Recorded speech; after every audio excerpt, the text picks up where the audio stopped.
नहीं, जब भी बीजेपी किसी पार्टी को तोड़ती है या फिर टूटने के बाद उनके टूटे हुए विधायकों को अपनी तरफ लेती है तो यही कहती है भाई जो पार्टी टूट रही है वो अपना घर संभाले, इसमें हम क्या करें, हम पर क्यों आरोप लगाते हैं? देखिए, मानक होता क्या है कि एक दौर था जब हम अपने घर के दरवाजे खुले छोड़ देते थे, घर के माल को कोई चुराने नहीं आता था। अब जब चोरों की बजाय इतने बड़े बड़े सब माफिया लगे हुए हैं तो घर के माल की रक्षा तो करनी पड़ती है।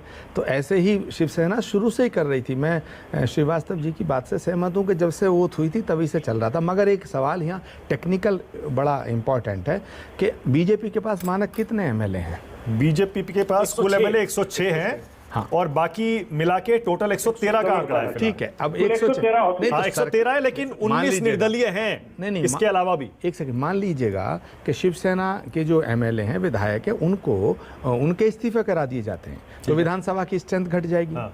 तो उसके अंदर बहुमत कितना बैठता? अगर उसके अंदर बहुमत के लिए निर्दलीय को साथ लग करके अगर बहुमत का कोरम पूरा होता है तब तो नई सरकार का गठन संभव है।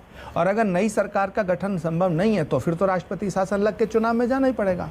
तो इसलिए सरकार के ऊपर खतरा है। मैं इसको बिल्कुल नहीं मानता हूं ये कहना। ये देखिए, आज नहीं है तो अभी 4 घंटे बाद पता चल जाएगा।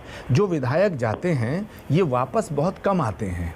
ठीक है, ऐसे ही जब मध्य प्रदेश की बात आई थी तो भाई दिग्विजय सिंह जी के राइट और लेफ्ट हैंड जो रोज साथ रहते थे, कमलनाथ जी के मुख्यमंत्री के जो पूरी सरकार चलाते थे, हम लोग जब बात कर रहे थे तो हम ये कह रहे थे भाई ये तो जा ही नहीं सकता, और वो चले गए। तो ये जो माया जाल है भाजपा का, ये किस किस पे असर करता है, कितना असर करता है, कब करता है, ये बड़ा भयानक खेल है। माना कि ये बड़ा भयानक खेल। सुकेश, ये पॉइंट इंटरेस्टिंग है आचार्य जी का। इस पर हमने अभी गुणा